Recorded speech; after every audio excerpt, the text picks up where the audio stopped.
This conference will now be recorded. Okay, so welcome to the LURNLink Training. Just a few housekeeping things. Please keep your phone on mute unless you're going to speak. And do not put your phone on hold if you have to step away, because if your hold plays music, we'll all hear that. So, and if you'd like to ask a question, you can use the chat function that's in the GoToMeeting, or you can just raise your hand or speak up, okay? So first, I just wanted to go over just a few basics from the protocol, since each of the different projects are covering their protocols.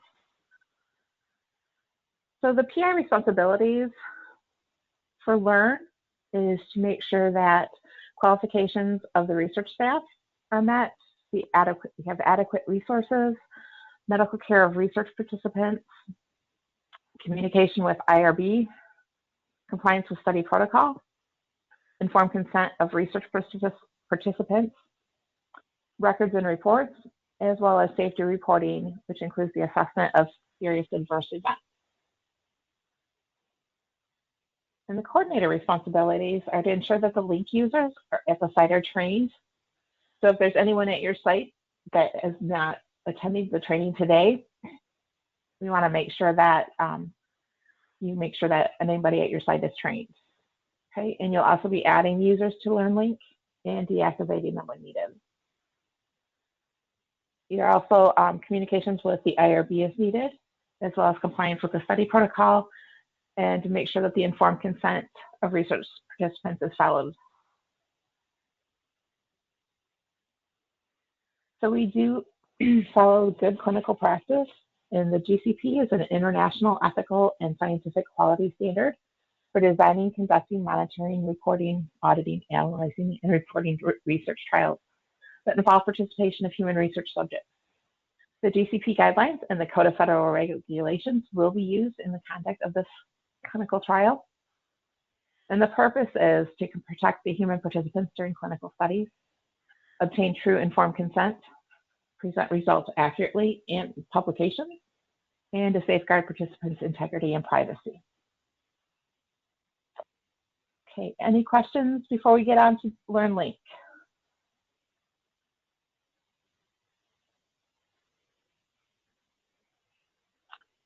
So this is the login page for LURNLink. You will each be given your own username, and we'll give you a temporary password.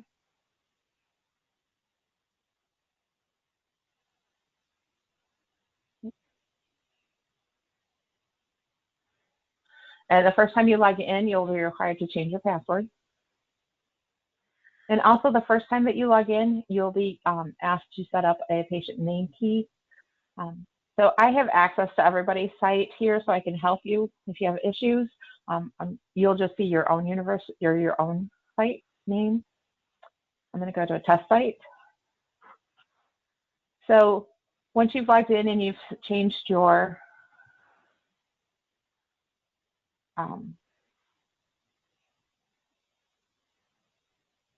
password, you will be asked to enter a census password. You'll have to create that. Now, the census password is to be shared with everybody at your site that uses the link. This is how you'll be able to see any PHI that you enter. So your username and your password is your own login credentials that should not be shared with anyone, and you should not save them in your browser either. The census password should not be saved in the browser, but it can be shared with everybody at your site. Okay.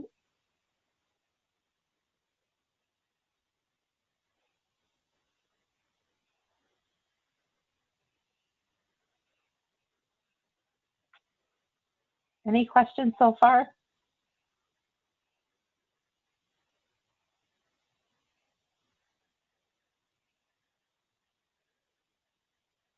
Okay. Then what I'm going to do is I'm going to show you if you skip it, I'll show you what it looks like, and then we'll enter the password so then you can see the difference. So when you first log in, and if you enter the password, it's going to ask you which protocol you would like to view. So you can actually view all of them or just one of them. For right now, I'm just going to view project A.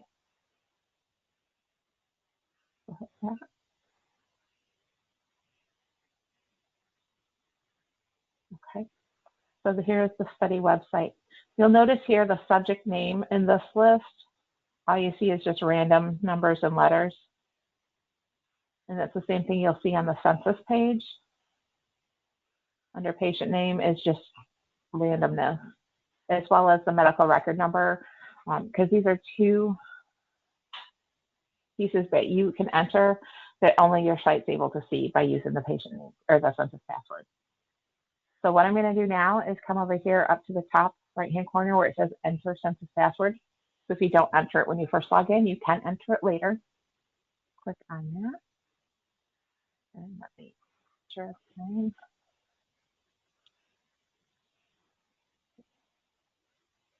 And now you'll see that we have all different names here.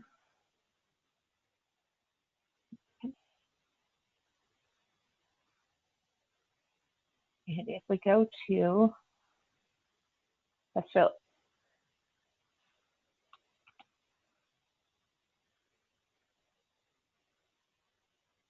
okay.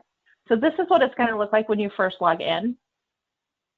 You're not going to have anybody on your census, okay? So I'm going to go back to the other one so that you can actually see some of the data. Okay. Project A. Okay. So we have. Okay, so we do have a chat. Can you please reiterate what our passwords will be and how we will get them? Do we set them up ourselves? So yes, we will send you a username and a temporary password. You'll use that to log in. Once you've logged in, it's going to require you to change your password. So you change it to whatever you want it to be. Your username and your password are yours specifically. You should not share those credentials with anyone, nor should you save them in your browser. Then it's going to ask you to, the first person who signs in is going to be asked to create the census password. And that will be shared with everyone at your site who is going to be entering data that needs to see any of the PHI. Okay. And that's just something that you guys create. And it's not shared with the DCC because we're not able to see that PHI except for the birth date and sex. Okay. So what I want to do is I want to go through all the different tabs. I want to do the census last because that's the one you're going to be using the most. So first what we're going to do is we're going to come over here to this cog and we're going to click it on the right hand side. And you'll see if you're going to be the lead coordinator for your site, you'll have manage all my accounts. Everyone will get manage my account. That's where you can change your password out. Manage my accounts is where you will add any additional users. So you'll click the add new user. You'll enter their surname and their given name. You can enter their prefix or suffix, and then they'll need their email address and then a username. And we do suggest that you use the first initial of their first name and then their surname. And then you'll want to make sure that they're marked as enabled. And then you would give them the facility study coordinator. Okay. So as you can see here, we have the facility administrator. That will be whoever's the lead coordinator who's going to be responsible for making sure everybody's put in. And then the study coordinator is for everyone else. Okay. The next we have here is announcements. This is where we would put like announcements of if there's going to be maintenance, if there's anything new that you need to be aware of in LINK. Right now we don't have any. These also show up on the front page on the home page. You can always mark them as red here, and that will take it off of the home page. The last section here is the online help. We will have the manual of operations, the LINK manual listed up here once they're finished. And then you can also email directly from LURNLink.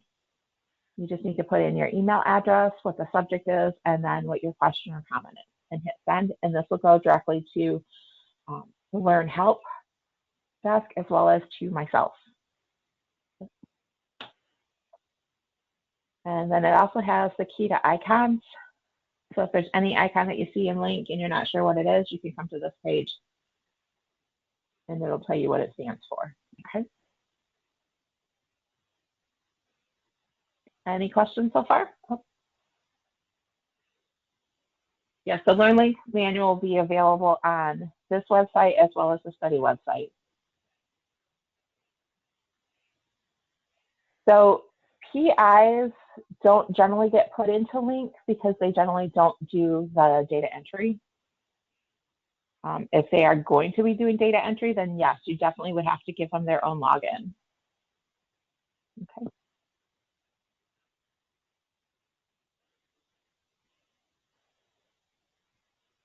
Okay. Any other questions? So we'll go on to the, first you'll see here, it asks for protocols. This is where you can choose from the different protocols. So if you wanted to see other ones in them as well, you could click those. Okay. Let's go to the home. So the home page is where you can find your overdue tasks. So overdue facility tasks shows in this first widget. This is biosample shipping is what is a facility task. Overdue study tasks, these are the individuals, items for each participant.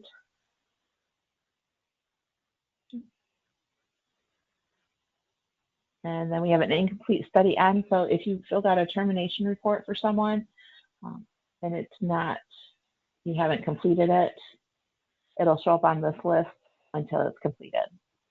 As well as consent as well is on this widget.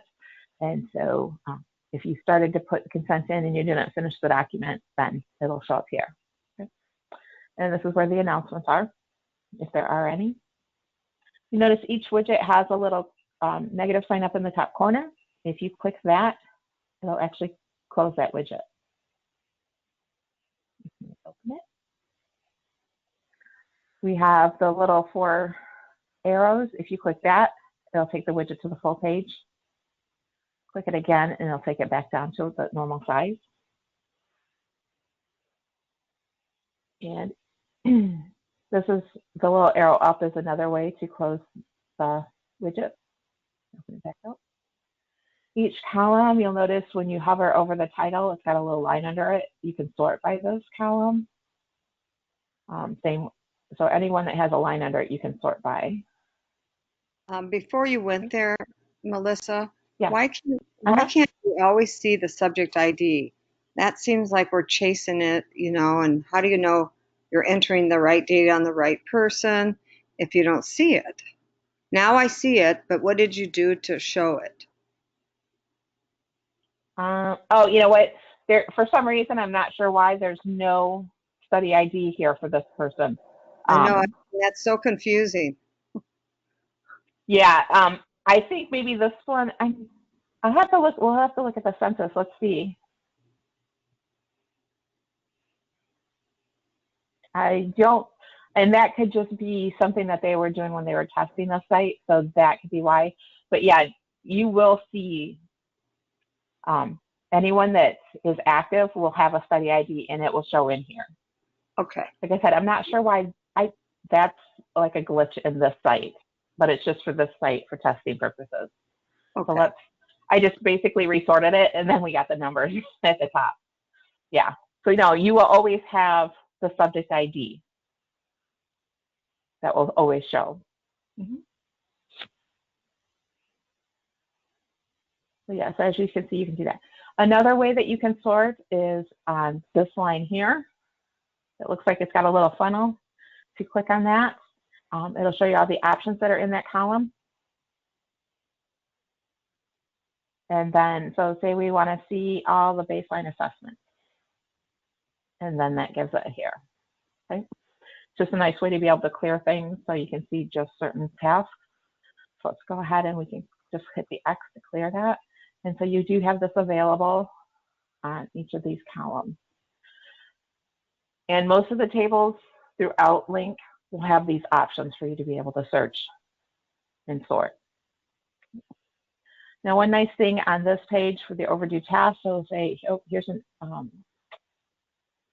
a food diary that's past due. You can actually click, this is a link here, and if you click it, it will take you directly to that document. So you don't have to go back and try to search to find it. Okay.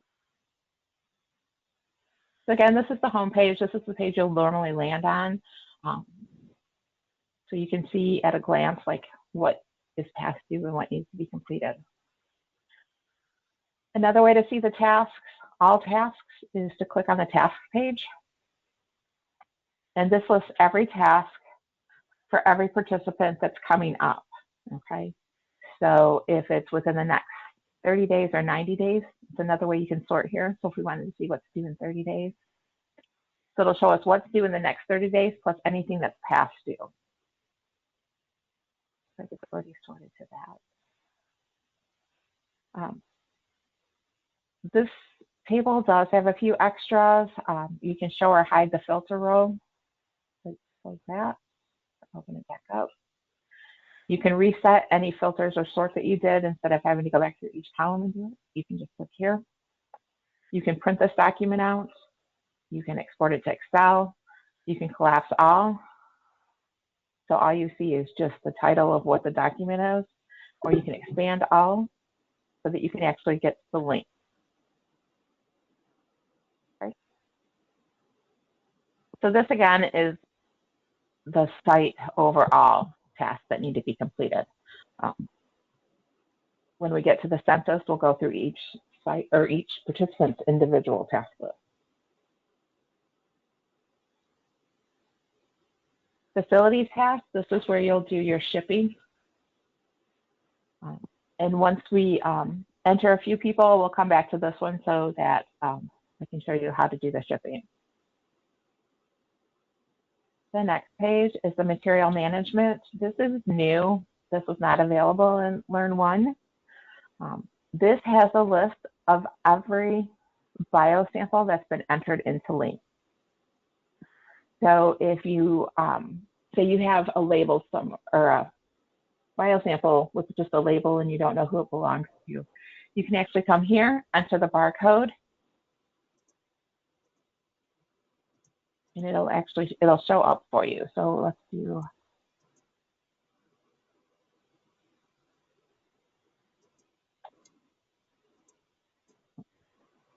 Got a number.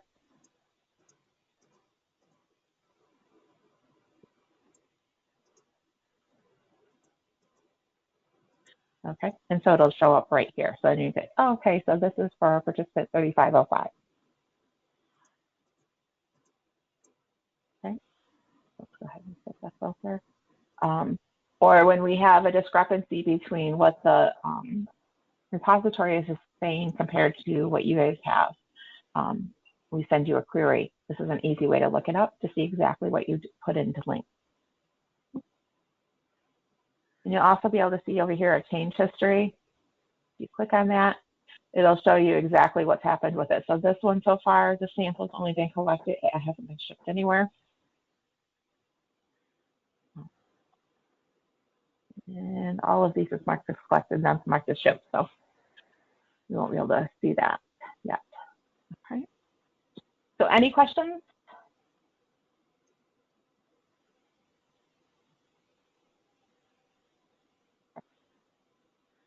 So we'll go on to the census page. Again, this is the page that you guys will be spending the majority of your time. Okay. This is where you will add a new subject, where you can edit their demographic information. You'll have their name, their study ID, their medical record number, if you choose to put anything in there, their specific ITask list, their screening form, whether or not they're eligible, if they've consented, and then which cohort they belong to. And these are just saying A, and because we're only looking at protocol A. And then there's the study end form. Okay, let's go ahead And I'm going to put in project B just so you can see what it looks like if you're looking at more than one. Okay. So now we still have the project A screening form, but we also have a project B screening form as well. And then we have a column for with each of them for their project A if they're eligible and consented, and which cohort, and then the project A study end, project B eligible and B consent. You only have one study form and it's only for project A, because if they're not in project A, they're not able to participate in the other. Okay, so say someone's agreed to participate and then they change their mind during the visit. They're like, no, I don't want to do it. Then you just need to fill out the one termination form. Okay. So the more protocols that you look at, so if we put all the protocols in, it gets very busy. So you have all the screening forms together, and then you have project A consent. And then you have B eligible and consent, C eligible and consent, D eligible and consent, E eligible and consent. Okay. So let's go ahead and we're going to add a new subject. So click on that button. So one thing you're going to notice, see things right away, you have this gray pencil. That means that information needs to be added there. So as I start typing, you see I get a check mark. And when I tab out of that screen, it gives me a green check mark. That means that it's been saved, okay? Okay, again, it turns gray, and then once I tab out, or I can click out of it, it turns green. So it's actually saving your answers as you enter them, so you don't have to worry about saving at the end, okay?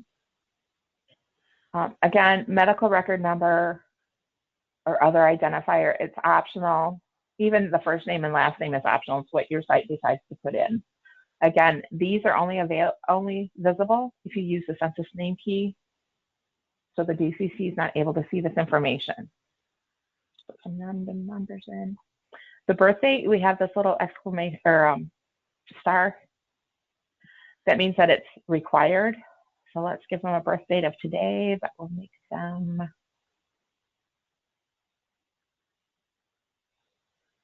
over. Okay. So you see it's still gray, and then I pop out and it saves. So this is also a required is what is their biological sex assigned at birth. Male. They'll ask what their gender is. So anything that has a circle, you only choose one answer. Okay. If it has more than one, if it's got the squares, that means you can put as many as you want in there. Okay.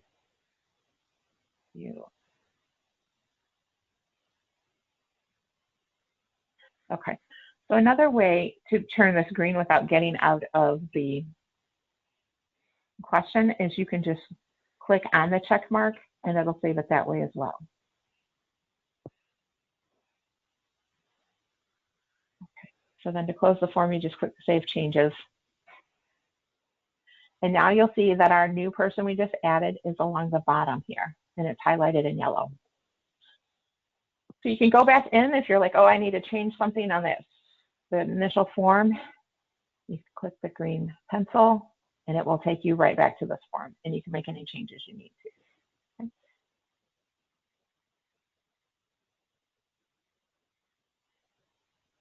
Okay, so we've got their name. They now have a subject ID. There's the medical record number I'd entered. So they don't get a task list until they consent to the study. Okay, so let's go ahead and fill in some screening information, screening date. As a control, no, we're not doing control.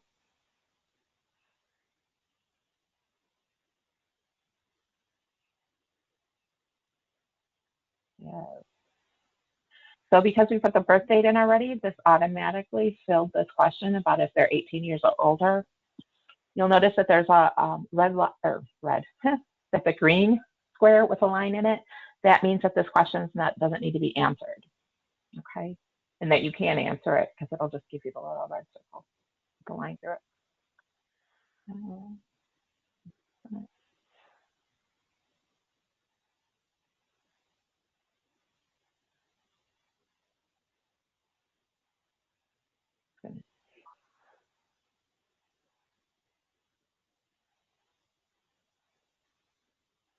Random answers here to get a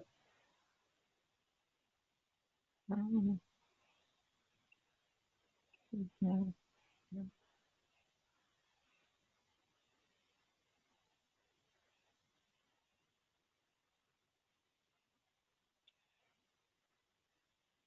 Can everybody read these, or is it just my eyesight? I've tried to enlarge the screen, and then it It's goes still not working for you. no, it goes off the page. But I didn't know if it was my computer. Oh, okay. When you enlarge it, it goes off the computer. Yeah. If you take and click on the screen, Yeah. and hold it down, you can actually move this. You can move it.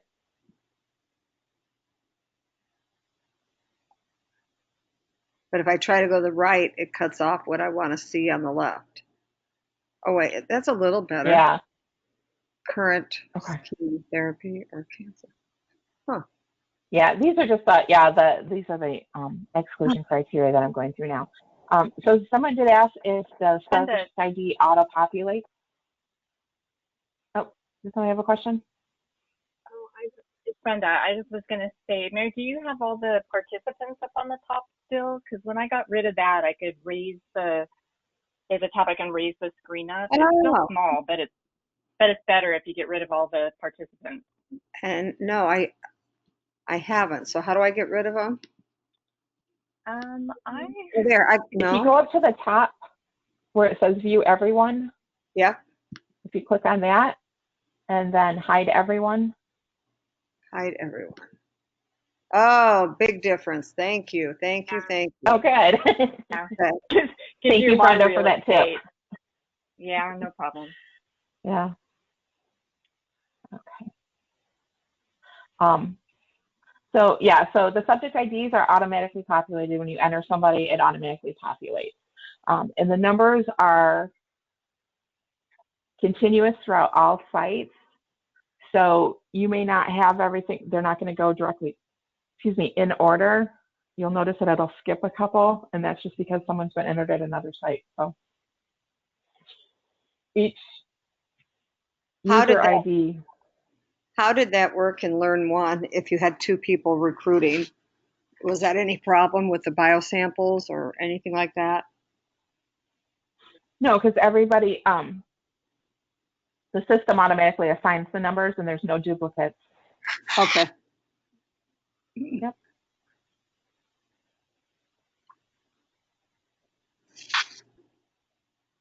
Okay. So, and now we're to this is for control. So since we're not doing a control, it does not allow us to enter any information there. Some deferrals, we're just going to put no. We just want to get somebody in. It's a male, so that's why it's not letting me put in pregnancy. Continue. And then at the end of each questionnaire, CRF, it's going to ask you if it's completed. You mark yes and hit continue. Okay. So we've done the screening. And now you'll see it says edit before it said add like the other ones do. Project A eligible, no. Okay, I did something.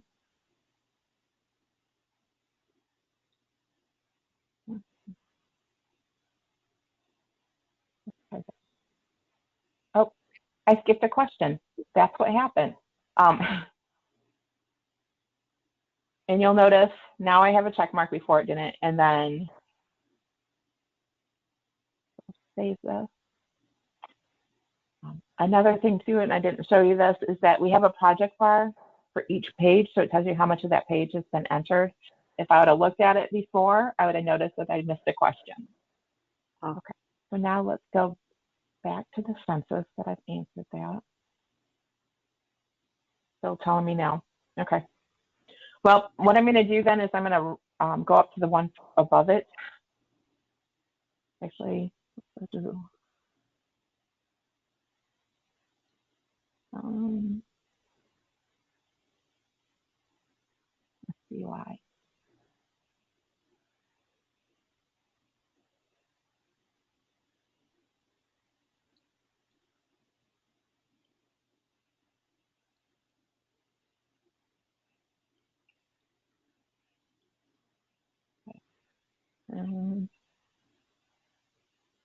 You should already know, and I'm 100%. So all these questions have been answered.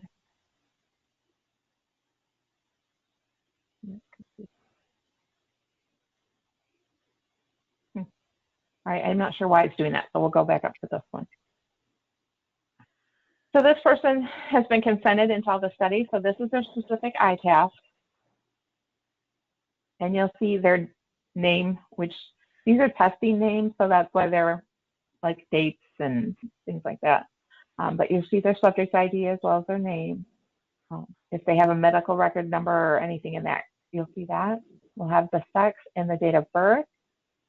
And then for each of the projects, it's going to show that they're in that project, the screening for A, as well as the consent date for all of the studies. So if they don't consent on the same day, it'll show whatever that current date is. And then here is their task list, their iTask, individual task list. Okay. It's automatically going to open up to which the most current visit or one that's past due. Okay. So let's go ahead here up here and hit select all just to kind of give you a look at it. So you'll have like the baseline visit. This one has an adverse event task listed. And then you'll have the B baseline, their self-reported measures. We've got D baseline and self-reported measures. Project E baseline visit. Project D, the Let's Tool rescreening questions. And that's for if they are doing that visit more than 4 weeks from the baseline visit. We also have the SMS for each week, text messaging. We have a baseline visit for C, and then we have the other SMS text messages. So everything that this, oh, and there's the Project E 3-month visit when they do the second interview. So everything that they do within the study, the entirety of the study is in here. So it even has like the follow-up 12 months. It goes all the way through there. So you can see from the beginning, everything that has to be done for this participant. Okay. So what we want to do is go into the baseline visit, and we would want to schedule a visit. So this is the baseline visit. We want to put in the date of the visit, and we have the 4 weeks in which, from consent in which to do it. So today is the 3rd we can do that. It's an in-person visit. Right now, it does just show an in-person is the only visit type that we have. They are working on changing that. I'm not sure which release that'll be in, because with COVID, we can do remote visits. So we need to get that option in there. So for now, it'll just be in person. And then we have it automatically defaults to a waiting schedule. Once the visit's been scheduled, you can mark it to scheduled. You can do visit occurred, or if they missed it.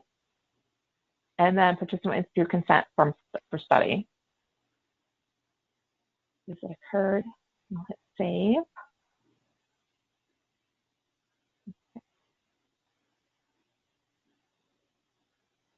I think that's Project A baseline go. Okay, just because the date is after these up here.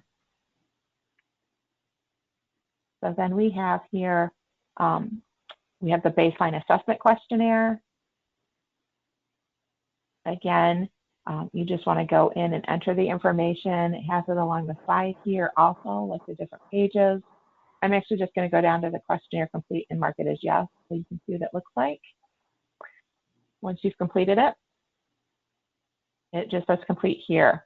So you need to go through and put everything as completed. And once that's done, this will be checkmarked as event complete.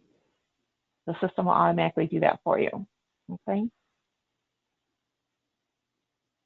So here is the self-reported symptom measure. So if we open this, you can see that this has the CASAS, most bothersome, and just all the PROs that they'll be completing. Okay.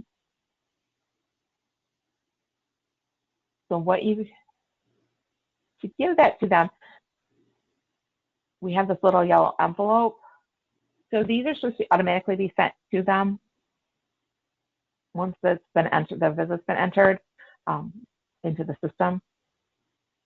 But if you needed to resend it to them, all you'd have to do is click this envelope, and it'll just say it has been resent. Okay. Same with the Project B self-reported symptom measures. Anything that has a yellow envelope, if you click that envelope, it's going to send that document to the participant. They just get a link, and when they click on their link that's in their email or in their text for the SMS, this is what they'll actually see what you see in link as far as the questionnaire. They won't have access to anything else though, just the questionnaire.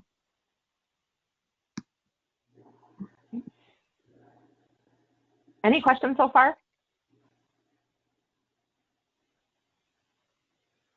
Now, how do And if you want me to go through, oh, go ahead. I'm trying to find out if I'm muted. Now I don't see any of that. You know, the chat. Oh, you're not seeing. Oh. So how do I go back to everyone? Oh, you want to see the chat function?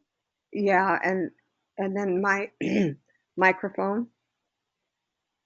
I don't see any of that since I turned everyone off. Oh, since you closed, yeah, yep. So how do I You can, yeah. So if you go back, you can actually, maybe click on who's talking. If you Yeah, click I'm sharing my on screen. anywhere on the screen, Yeah, click anywhere on the screen, and your microphone and your video thing should pop back up. it's not. But it goes. It's not. No. Just down. It should be at down the bottom of your screen. You mean the toolbar at the bottom? No. Uh, I'm sorry. I don't want to take up time on this, so I'll just listen. It's all right. If you want everybody back, up at the top where it says hide everyone, just click on that and you can pull everybody back in. It's not even there anymore. Oh, okay. So you have like scrolled the screen down. Can you drag, like Melissa said, can you drag your screen back down and find that? It's probably covered. This happened on another call I was on. No, that's all right, you guys. I'll just listen. It's okay. Okay. Is your window still full size? That's my last trick. Is your window still full size? Yeah, it shows the MRN, sex, date of birth. And you can turn my microphone off because I don't want you to listen to background noises here. Well, I'll tell you what, if it gets distracting, I'll go ahead and mute you. Until then, though, just go ahead and just speak up if you have any questions, because I don't want to like prevent anyone from asking any questions. Fair enough. Okay, thank you. That is weird. Yeah.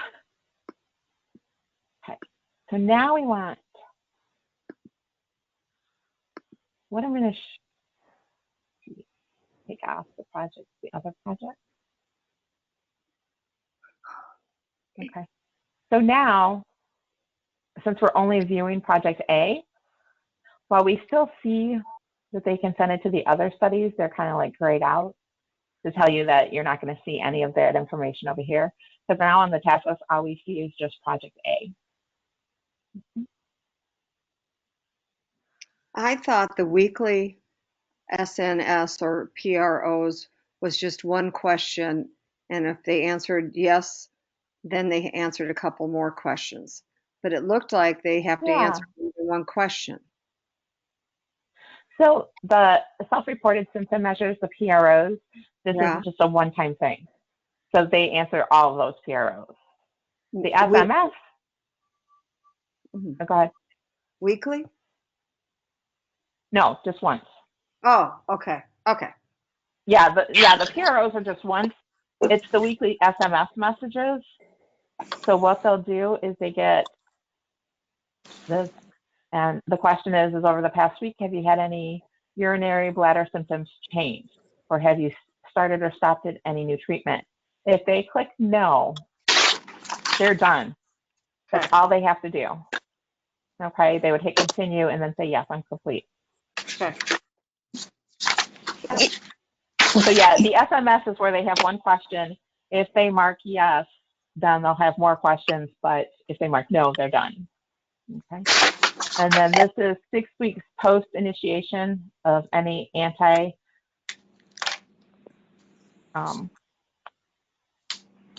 cholinergic or beta agonist. Okay, you guys know how to say those. Then they would complete this form and it would automatically be sent to them. Okay. So, Miss Melissa, 6 weeks. again, sorry Yes. to interrupt. So, the questionnaires, we are entering patient emails in there when we consent them, and then these questionnaires are automatically being sent to them. Yes.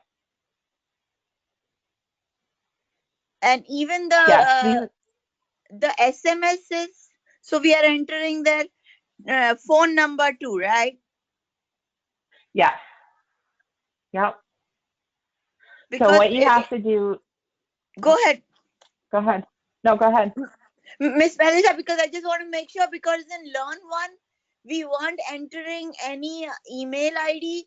We would copy paste that link for that patient and email it through Not Sure. So that's what we was doing in Learn One. So I just wanted to make sure it was different. Yeah, so this will automatically be sent, so you guys don't have to worry about doing that. Yes. And how you do that is, so you would come up here to the Add New Ad Hoc, and we're Protocol A because it's the only one we're looking at right now. And you want to enter notification preferences. So you select that one and we'll put today's date. That's when we're entering it, and hit Add. Okay. So here's this CRF. So if you open this up, it's going to ask you for the phone number that they want the text messages to go to, what time zone they're in, as well as about what time would they like to get those text messages so they're not like woken up at like midnight or something. Okay. And then their email notifications, you just put their email in here. And that's the only information you need to enter. And then the question is complete. Hit continue. And then they will get those automatically. Link is set up to do that. Okay. Again, the ad hocs, this is where you find all the other ad hoc forms, surgery, adverse events, biosamples, and microhematuria. The biosamples is here. So if you will see follow-up 6 months, that's remote, this is 3 months. So at 3 months, we have the biosamples here, but if you don't collect them in the 3-month visit, you can collect them at the 12-month visit. And they've already added those in there, okay? Because the biosample collection is just at baseline and at 3 months. If you don't get them at 3 months, you can do them at the 12 months. Okay.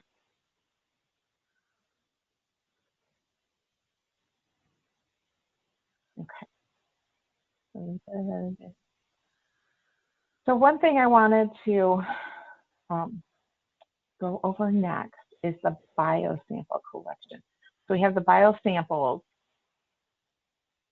which ask about like when they were collected, the time, the date, if they ate, the time for processing and placed in the freezer, and all that kind of stuff. Okay. And so then if we go to biosample collection, this is where you're going to scan in the barcode. Okay. So you can mark this as prep if you want to do this ahead of time. And if you do, you can check that. We are collecting, so we don't fill that out. And what day are they going to be collected? And then you need to enter a barcode. You want to scan it because that's less chance of human error, if we all do that. I'm just going to go ahead and type one in since I don't have one to put in. Okay, so we have the first 3 digits is the, and I'll show you here, is the site number. L2 is for learn to. This next 4 is the set, the kit number, and then the last 2 are the individual labels. So you just put in one label here and hit generate barcode. And then you'll see you have all the barcodes. You have all the barcodes for that kit listed, okay? So now what you can do, if you want to mark them all as collected, you can click this collected here, and I'll mark them all as collected. One thing just want to make sure that you're aware of is we do have 5 extra labels in each kit. If you don't use them, you do need to make sure that you change those to not collected. Okay. And then if you want to, because we haven't sent them on to the shipping portion, you can always delete, say, oh, you know what, that's not correct. And you can delete all the rows. I'm going to ask you, are you sure you want to do that? Yep. And then you could come in here and you could actually delete the barcode. So say you propped it and they ended up not coming in. You can delete all this so that way that you can use the barcode still for someone else. Okay. I'm going to go ahead and put that back in. Generate my barcodes again. Mark them all as collected. You can also clear it, say, no, I don't want to do that. I want to mark them individually. Okay. Okay.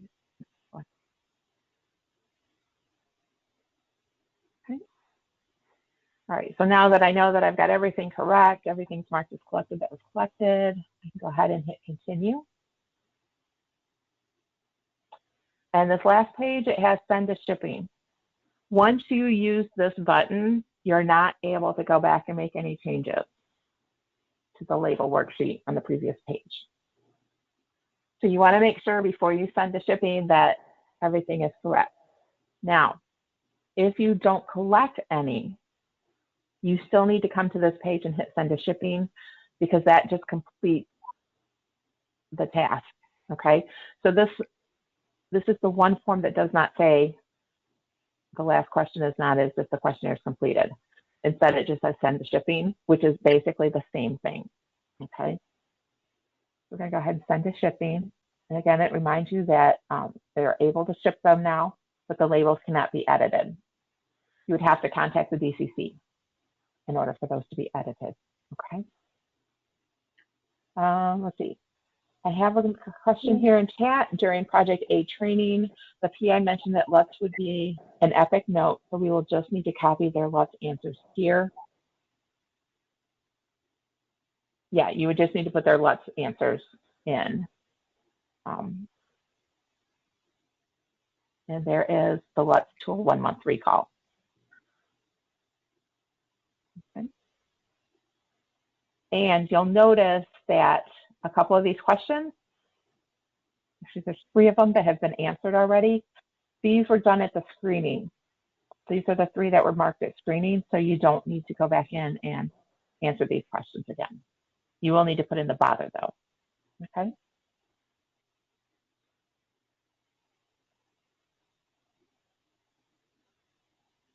Okay, So any questions on the iTask? Is there anything you want me to go through again?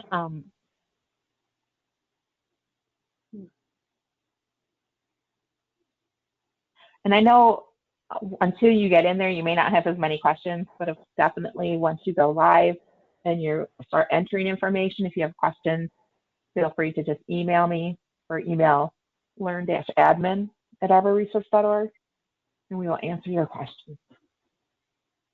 Can we please go back to the biosample collection? Sure. So Okay. is the, if you go up to where the barcode is, Yes. is number 4, it says add a barcode from the group. Is that like a sub barcode from number 3 on the right-hand side?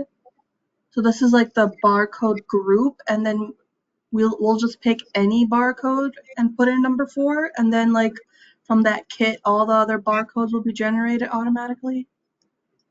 Right. So yes, when you get the labels for the biosamples, they will come in sets or like Okay. kits.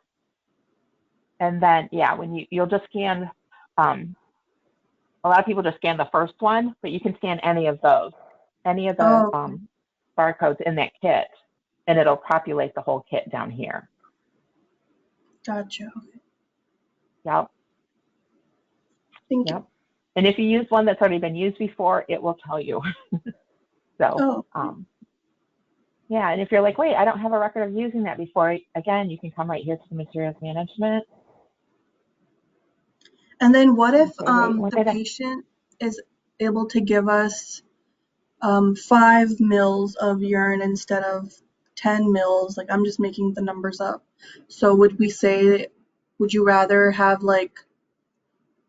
take the 10 mils and then throw away the 5 mils, or like take the 15 mils and then mark one as like partially full?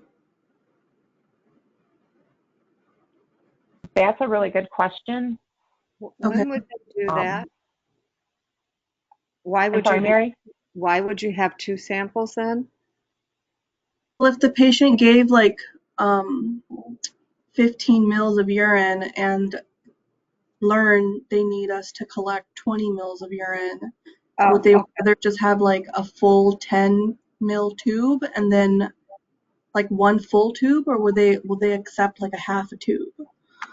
Well, don't they have to be aliquoted too? Spun and all Yeah, that? Yeah. Right, yeah. So when you yeah. aliquot it, I think the Like aliquot if you tubes have are 2 extra. mils. So if we couldn't fill up that 2 mil tube, it's only 1 mil, will they Uh-huh. accept like half a mil, or should we just throw it away? Gotcha.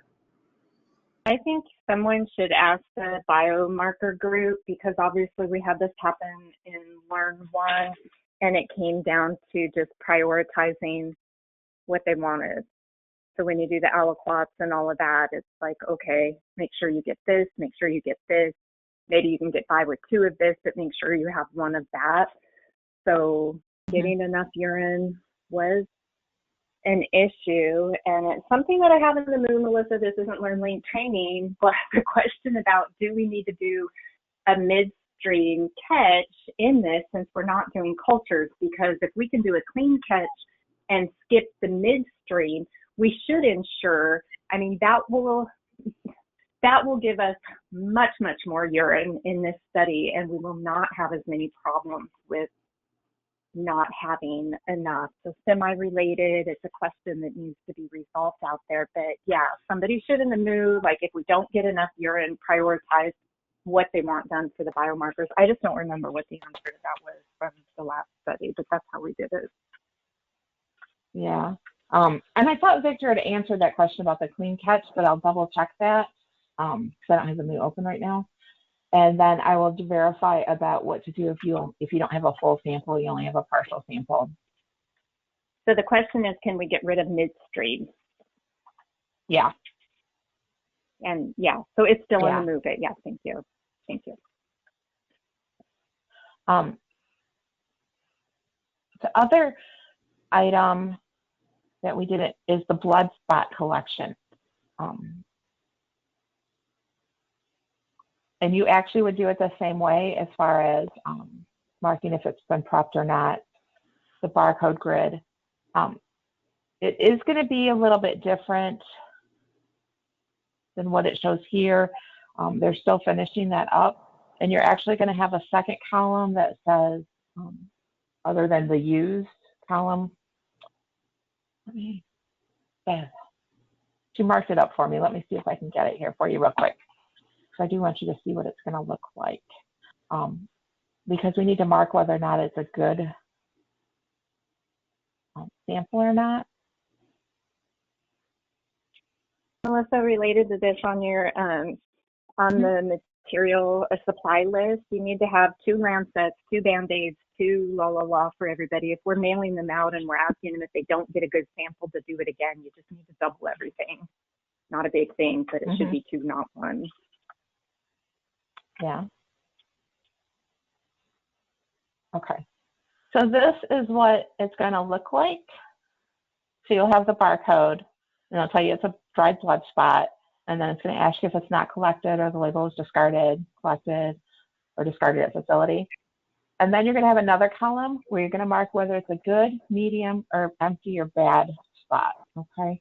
And there will be examples in the MOO. I'm working on getting those done, okay? So this will, it'll be an additional thing that you have to answer, is the quality of the blood spot. And like I said, we will be given specific examples, like pictures of what's good and what's not good. Okay. But these are done the same way as well as the biosamples, and you would just, again, send to shipping. Okay.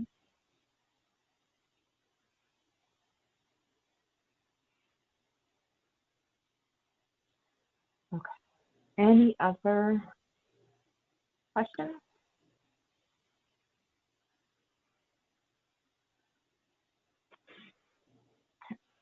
Well, we'll go back to the facility tasks then. And so you see here, so we've got shipping to the NIDDK, which all of our biosamples will go to the NIDDK, including the blood spot. And it shows it started. So if we hit the shipping manifest here, we're going to see all the samples that are available to be shipped. Okay. So let's go ahead and do this. So we'll just say that we're shipping these. Okay. And you would mark everything that you're shipping. Okay. You'd put in your carrier. This will not let me ship from here. And then the date of the shipment. And then when you hit continue, it's going to confirm like how many plasma and how many serum, like how many of each type is being shipped. Can you so that's go back? another way to just double check. Can you go back a second so I can see the previous screen, please? So, okay, I see plasma, this and that. So you really just do plasma all together and then serum all together. You don't do them all together. Yeah, you can. I Because just hadn't marked anything else. how do I know Yeah, that because I could mark. how do I know that those samples are in the freezer in aliquots, you know, without looking at each one individually? That'd be a lot of work.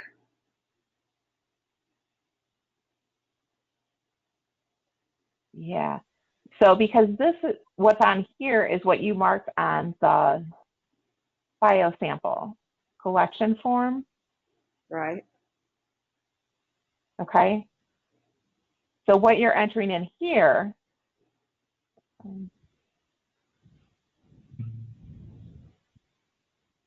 okay. So you've marked everything in here as what's been collected. So these are all the aliquots. Okay. Okay. Okay. So you marked that you've collected all of these. And so when you go to the facility task and do the shipping manifest, it shows you everything that hasn't been shipped yet. So everything that's on this list should be in your freezer. Okay. Okay. Okay. But you will want to make sure, though, when you go to ship, that you're shipping what's on this manifest. So if we chose to ship everything, it would tell me that we have 10 dry blood spots, 15 plasma, 24 serum, 6 urine and glycerol, 9 urine pellets, and then 15 urine superin. Okay. And that's really for So one. then you would want. I'm sorry. And that's just for one patient, or could that be more than one No. patient? This is whatever you have in your. Okay. Yeah. So you can see we have different participants here. There's like 3505. Yeah. 3513. So this is actually for 2 participants. Okay. Yep. And if you're going to ship everything, you can just hit shipped. Okay. And it'll just automatically mark everything as shipped. And that's again why on the second page that you can confirm, like, okay, we have 10 dry blood spots, so that would be 2 cards. We have 15 plasma, 24, so you can actually like look and say like, yes, these numbers match what's on here. And this is also, we're going to be shipping quarterly. I know in Learn 1 you guys shipped monthly, but we're doing quarterly for Learn 2. So you definitely want to just make sure that what's in the box matches what's on the manifest, okay? And then once you've confirmed that, yep, we've got the right number of tubes, the different types of specimens, you would hit complete shipping manifest and then email to destination facility. So that'll go to NIDDK as well as you will get a copy of it as well, okay, for your record. Because you'll want to print it out and put it with the shipment, same as you did in Learn 1, for those that were in Learn 1, okay?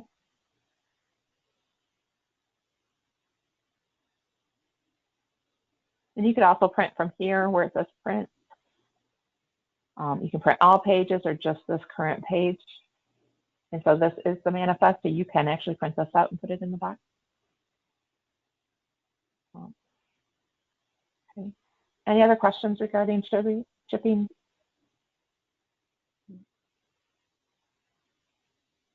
And again, once you actually get in there and start doing it, if you have any questions, don't hesitate to contact us, okay?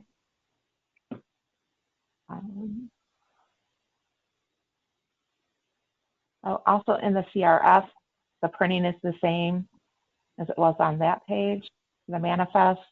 When you go into a CRF, you can hit print, and so you can print a single page or you can print all the pages, whatever it is that you wanted to see or have printed out.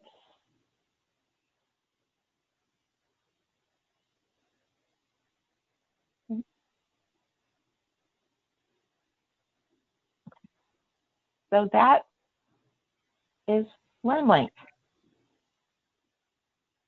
Does anybody have any questions about anything we went through, anything you want me to show you again?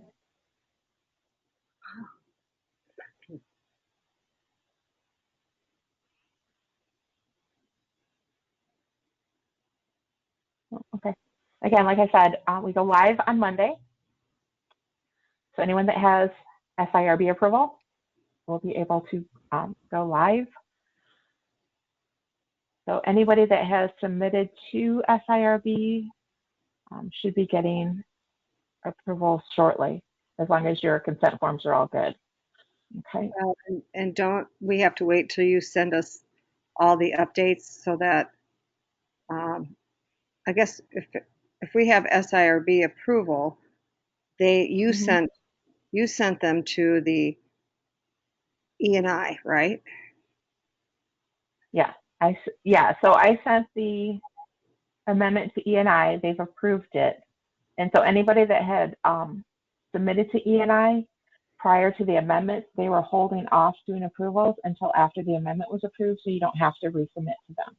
So I should be hearing from them because we were Yes. there. Okay. I Yes. don't need to reach out to Yep. them. They'll contact me. Right. They will contact. Yeah, they will send it to you. And actually, I can reach out to them to find out like what's going on with the ones that have already been submitted. So, Okay. Could you copy Jared also, please? Jarrett. Jared.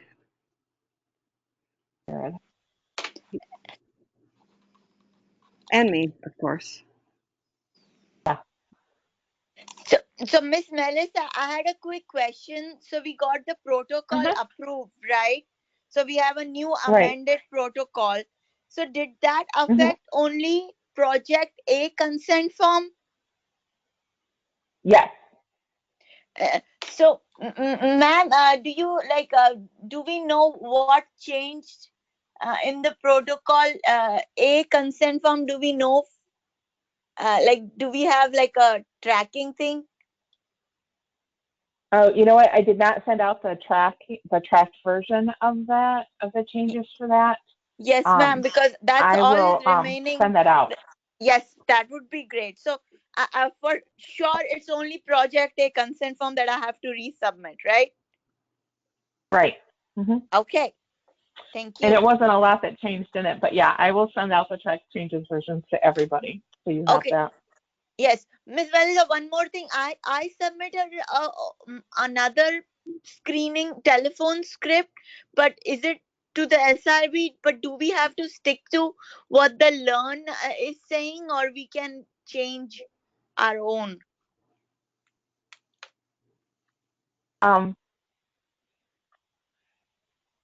Like, what were you wanting to change?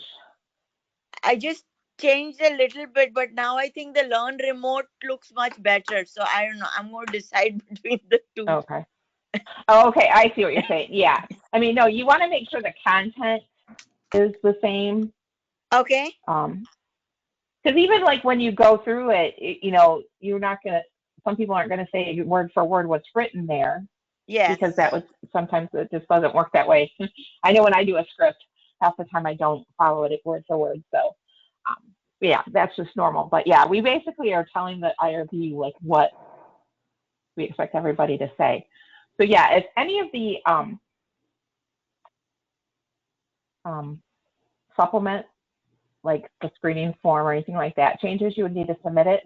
But really, you only need to submit your PI form and your consent form. So you don't need to submit like the script or anything like that unless you make changes. So the PI forms 30I and 30J should be resubmitted again? No, if you've already submitted it once, you don't need to resubmit it. Oh, okay. Yeah, I did. Yeah, if you've already submitted to E&I, you don't need to resubmit anything unless it's changed. Like your consent form, they will put in whatever the amendment changes are automatically. But if you have any additional changes, those need to be submitted to E&I. Okay, thank you. Yeah, we're just trying to do it the easiest way we can for you guys, so you don't have to keep resubmitting all the time. Melissa, when is the other training going to be on the website? By Monday. I recorded. Yeah. So, because I actually send the recordings to one of our editors who actually makes them into the YouTube video for our private channel, and then she'll send me back the link. So I've sent her the first 3. I'll need to send her the one from today, and then we have a training on Monday for Project E, and I'm still waiting for Project D to be scheduled. So, but yeah, by Monday I'm hoping. And will there be biomarker training too? So that's a video that Pusha has created. Pusha has actually created several videos. She's waiting on to hear. Pusha, are you just waiting to hear back from?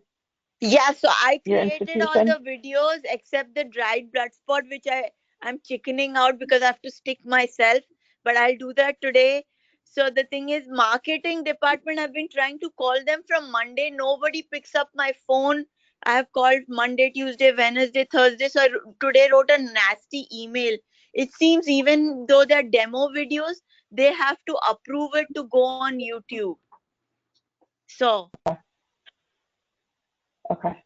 Yeah. So as soon as she gets through to her marketing department, and actually, Pooja, if you want to just send me, I can when you get a dried blood spot, just send me all the links again to where you have them stored. Because I can, if you want, I can just put those on the study website for now until you hear back from them. That way, everyone Okay. can have access to them. Okay, great. Yeah. So I will get any videos I have available on Monday. I'll get those uploaded. I have uploaded all of the amendment documents. And actually, this is probably a good time we can go to the study website, and I can show you where everything is being kept. I gotta think of it.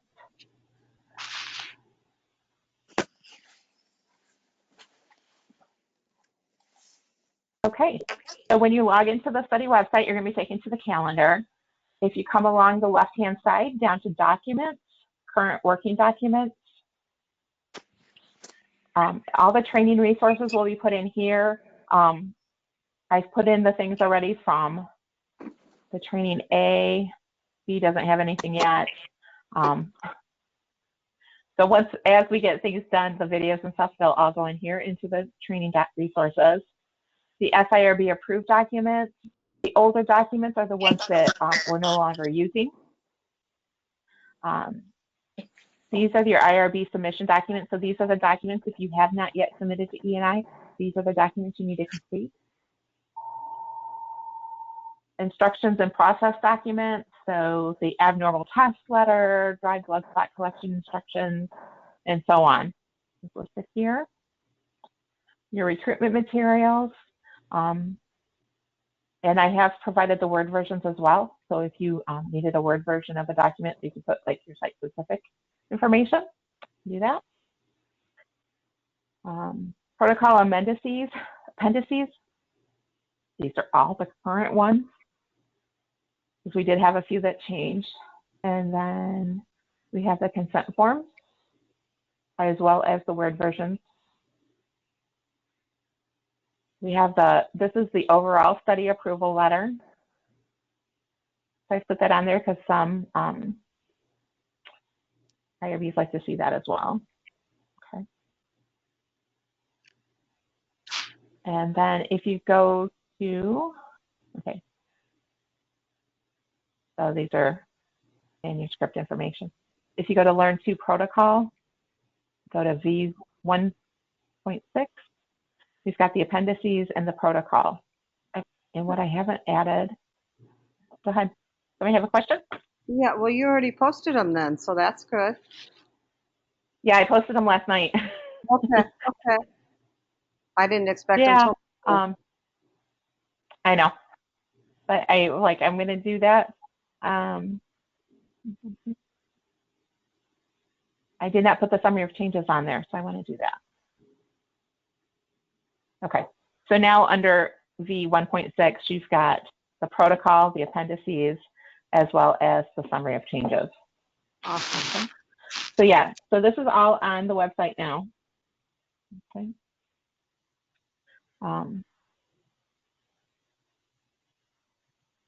And once I have the MOO done, it'll go up there. I'm still waiting on a couple of things for that. Can I see your case report forms there? They're not in there yet. Okay, all right. I will check with John to see about when we'll have those ready to go up there. So, Miss Melissa, so case report forms and the LURNLink manual, right? Those are, and the changes to the track changes to the consent form A. Is that the only 3 things that are missing?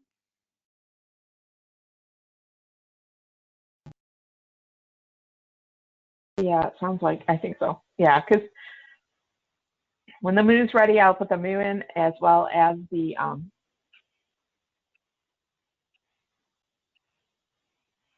link manual. And then, excuse me. yeah. Is there a biomarker or lab collection manual for our lab? Or just the video? No, it's just the videos for the trainings, but it's also listed in the MOP for the MOO. Okay, good enough. Yep. Oh.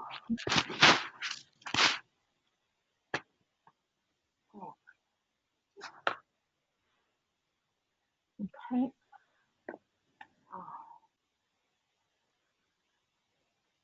Okay. Any other questions?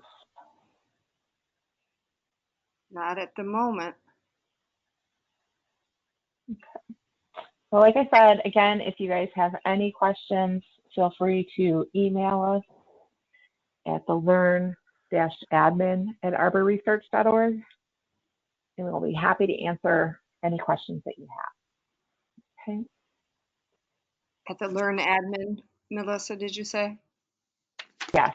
Yep. And if you don't remember that one, you can just email it to me and I will take care of it. Just when you email to admin, it actually goes to the other Melissa and also Levi. That way, if I'm not in the office, one of them will respond to you. Okay. So Good enough. that's why we suggest that you email Fall. Okay. Okay. Well, thank you everyone for attending today. And again, I will get the videos up on the website as soon as I get them back from our editors. Sounds and good. She gives me her recording. Thank you. Thank you, everyone. Have a wonderful day. Bye. Bye-bye.